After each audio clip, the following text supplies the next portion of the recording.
એકતા યુવા group charitable trust દ્વારા દર વર્ષની જેમ આ વર્ષે પણ આદિપુર સોનાપુરી ટ્રસ્ટના સહયોગથી બિનવારસુ અસ્થિઓનું હરિદ્વારમાં વિસર્જન કરવામાં આવશે। મુક્તિધામમાં રાખવામાં આવેલ અસ્થિઓને આદિપુર ગાંધીધામના મુખ્ય માર્ગ પરથી મા ગંગાના સુવિચાર સાથે પરિક્રમા કરી ઠેર ઠેર પુષ્પાંજલિ આપી હરિદ્વાર પ્રસ્થાન કરવામાં આવ્યું હતું। આશરે 180 થી 190 મૃતકોના અસ્થિઓને વિસર્જન માટે લઈ જવામાં આવ્યા છે। આ અસ્થિઓને હરિદ્વાર મધ્યે ગંગા ઘાટ પર પૂજન અર્ચન કરી તર્પણ વિધિથી વિસર્જન કરવામાં આવશે। આ કાર્યને સફળ બનાવવા માટે મંડળની સાથે બહેનો પણ સેવામાં જોડાઈ છે।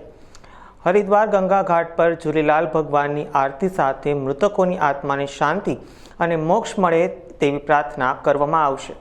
આજે એકતા નવજવાન મંડળ દ્વારા અહીં જે અસ્થિ પડી છે બિનવારસુ, જેના કોઈ વારસદારોએ આ અસ્થિઓનું વિસર્જન નથી કર્યું, એ કાર્ય માટે સુરક્ષિત રહે અને વ્યવસ્થિત રીતે એનું માવજત થાય ને પછી એની અર્પણ વિધિ તર્પણ વિધિ થાય, એ ભાવનાથી એકતા નવજવાન મંડળ એના પ્રમુખ ભાઈ શ્રી નંદલાલભાઈ અને એકતા નવજવાનની આખી ટીમ સાથે સ્થાનિક સોનાપુરીની પણ ટીમનો સહયોગ, એના ભાગરૂપે આજે આ અસ્થિ વિસર્જન માટેની વ્યવસ્થાના ભાગરૂપે એક રૂમ બનાવવામાં આવ્યું છે।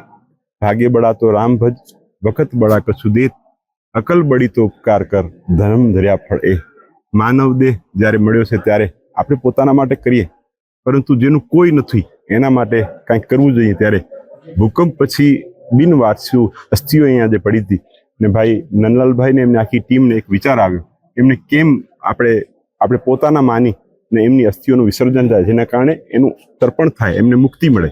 ત્યારે આપણી સનાતની પરંપરાની એક પ્રવાહ છે કે જ્યાં સુધી અસ્થિઓનું વિસર્જન નથી થતું ત્યાં સુધી એમને મુક્તિ નથી મળતી। ત્યારે આવો શુદ્ધ સારો વિચાર કે જ્યારે આજે માતા પિતાઓનો વારસો પણ આ માવજત નથી લેતા, ત્યારે એકતા નવજવાન મંડળે આ બીડું ઝડપ્યું છે। ત્યારે આજે આ કાર્યમાં હું એમને ખૂબ શુભકામનાઓ પાઠવું છું કે આવા જેનું કોઈ નહીં એનું અમે આ માના સ્વરૂપમાં, બેનના સ્વરૂપમાં, પિતાના સ્વરૂપમાં, ભાઈના સ્વરૂપમાં જેની પણ અસ્થિઓ છે એને પિતા પુત્ર અને ભાઈ થઈ અને આખી ટીમ વિસર્જન કરવા માટેની વ્યવસ્થાને અહીંયાથી જે પણ અસ્થિઓ છે એને હવે હરિદ્વાર તર્પણ વિધિ કરી છે। સ્વામીજીએ કીધું છે કે ગંગા આ તર્પણ માટે જ છે, જે માનવ દેહ મળે છે એની અસ્થિઓ જ્યાં સુધી ગંગામાં અર્પણ નથી થતી ત્યાં સુધી એમની મુક્તિ નથી થતી। ભગવાનના આજથી શિવ મહારાજના આશીર્વાદથી મહારાજે આ ગંગાની ભાવભૂમિ પર વિતરણ કરાયું અને આ બધાનું મહાદેવ મુક્તિ થાય, એમનું ઉત્પન્ન થાય, એ ભાવથી જ્યારે આ પ્રભુ નંદુભાઈ એકતાના મંડળ આવ્યું છે ત્યારે ખૂબ ખૂબ શુભકામના આપું છું। તુલસી મહારાજ આપણા મહંતશ્રીએ એમણે પણ દર્શનજી મહારાજ એમના પણ આશીર્વાદથી આ કાર્ય આજથી અહીં થશે અને બધી જ મંડળ એ આખા આદિપુર ગાંધીધામમાં બધી સમાજો એમનું પુષ્પાંજલિ કરશે, શ્રદ્ધાંજલિ આપશે અને આ ટીમ હરિદ્વાર પહોંચશે। તો એમને માતાજી પાસે, આશાપુરા પાસે હું પ્રાર્થના કરું છું કે આવા સારા કાર્યો કરવાની એમને સદબુદ્ધિ જે મળી છે એ કાર્યો અવિરત મળે એવા એમના આશીર્વાદ પ્રાપ્ત થાય એ ભાવ સાથે અસ્તુ। નમસ્કાર।